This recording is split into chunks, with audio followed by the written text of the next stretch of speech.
Company यहाँ Sanjay place में जिसका ऑफिस था वहां पे क्रिएट की गई। सौरभ पालीवाल ने ये कंपनी क्रिएट की। वो उससे पहले एक रिप्यूटेड कंपनी में सेल परचेज का हेड था। फिर एक दूसरी रिप्यूटेड कंपनी में उसने सेल परचेज हेड का काम किया। उसके बाद उसने अपने दोस्तों के साथ मिलकर ये प्लान बनाया कि एक अपनी कंपनी क्रिएट की जाए, जॉब करने के बजाय अपना बिजनेस शुरू किया जाए। लेकिन शुरू से ही इनकी मानसिकता ये थी कि इनको फ्रॉड तरीके से, ना कि लोगों को एक कंपनी या बिजनेस नहीं करना था, एक फ्रॉड बिजनेस उनको शुरू करना था। तो उनमें डायरेक्टर्स और बाकी चीजें, कुछ डॉक्यूमेंट्स भी फर्जी लगाए, कुछ एग्रीमेंट्स जो इन्होंने किए वो भी फर्जी किए, ताकि बाद में वो अपनी आइडेंटिटी छुपा पाए और छोटे कंसाइनमेंट्स कंपनीज के साथ करके ये ड्राई फ्रूट्स में और मसालों में, स्पाइसेस में ये डील करते थे। और जितने बड़े बड़े होलसेलर्स इनके संपर्क में आए उस कंपनी में जॉब करने के दौरान उसी का फायदा अपने कॉन्टैक्ट्स का उठा के इन्होंने कुछ ट्रेडर्स के साथ पहले छोटे कंसाइनमेंट लिए, उसकी पेमेंट की, फिर अपनी एक हिस्ट्री बनाई बाकी ट्रेडर्स को दिखाने के लिए कि ये जेन्युइन कंपनी है, हम जितना भी लेते हैं उसको पे करते हैं प्रॉपरली। और फिर बड़े बड़े कंसाइनमेंट्स बाकी कंपनियों से लेके और अपना लोकेशन बदलते रहे, अपना वेयर हाउस का लोकेशन, अपने मोबाइल नंबर चेंज करना, अपनी प्रोफाइल जो सोशल मीडिया पे उसको चेंज करना, आरओसी में जो प्रोफाइल है उसको चेंज करना।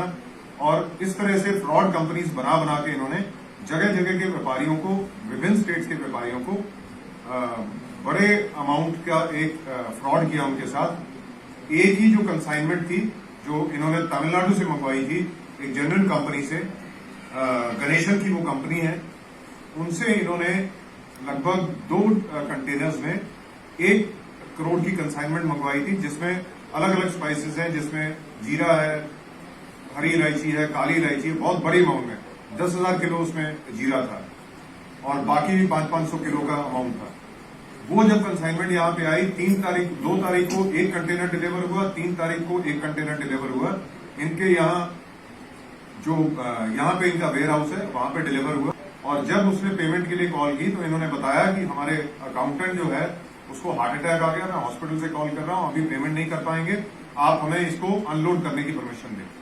तो उन्होंने सिंपैथेटिक एटीट्यूड देखते हुए, क्योंकि उनका ऑलरेडी ट्रांसपोर्ट में भी 1.5 लाख रुपए खर्च हो गया था कंटेनर को तमिलनाडु से यहां तक भेजने में, तो उन्होंने इनको अलाउ किया। और जैसे ही अलाउ किया और पेमेंट के लिए प्रयास करना शुरू किया तो सभी के नंबर स्विच ऑफ हो गए। यहां पहुंचे वो तो इनका ऑफिस बंद हो गया यहाँ पे। और जो चेक उनको दिया गया था 70 लाख कुछ अमाउंट का, जब उन्होंने एक्सिस बैंक जाके चेक किया तो उनके अकाउंट में सिर्फ 2 या 2.5 लाख रुपए थे। तो उनको समझ में आ गया कि ये टोटल कंपनी फ्रॉड है। देन उस जो ट्रेडर है वहां की, जो होलसेलर कंपनी है, उन्होंने हमें अप्रोच किया। 2 कंप्लेनेंट्स ने हमें अप्रोच किया जिनको इन्होंने फ्रॉड किया था, जिनके साथ। दोनों कंप्लेनेंट्स पे immediately DCP city, ACP Hariparvat और हमारी जो एसओजी टीम है और सर्विलेंस टीम वो एक्टिव हुए। एक्टिव होकर इनके नंबर्स को ट्रेस किया गया, सारे एक्यूज को ट्रेस किया गया। इसमें 6 एक्यूज गिरफ्तार हुए हैं और जो कंसाइनमेंट था वो 100% उसमें रिकवरी हुई है और इनके वेयर हाउस से उसको रिकवर किया गया है।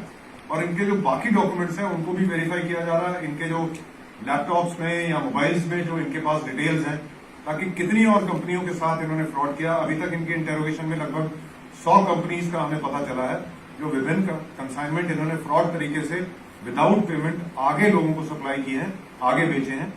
इनके जितने भी बैंक अकाउंट्स हैं और जितने रिलेटेड बैंक अकाउंट्स हैं उन सबको सीज किया गया है। और अगर इन्होंने कैश में भी कोई चीज परचेज की है तो उसको सस्टेन्ड इंटेरोगेशन के दौरान जो भी इन्होंने कैश में पेमेंट ली है, उसका क्या परचेज किया है, उसको भी इसमें कॉन्फिस्केट किया जाएगा। और इसके अलावा फर्दर कार्रवाई करते हुए अगर आवश्यकता पड़ी तो 14(1) में भी कॉन्फिस्केट किया जाएगा। इसके अलावा अगर इस कंपनी से और भी जुड़े लोग हैं जिनसे इंटेरोगेशन में पता चलेगा तो उनके खिलाफ भी सख्ती से कार्रवाई की जाएगी। और मेरा ये भी आग्रह है सब ऐसी कंपनियों से जिनके साथ इस फार्म फ्रेश कंपनी ने कोई फ्रॉड किया है तो कंपनी सामने आए, एफआईआर रजिस्टर करवाएं ताकि फर्दर कार्रवाई इन लोगों के खिलाफ की जाए।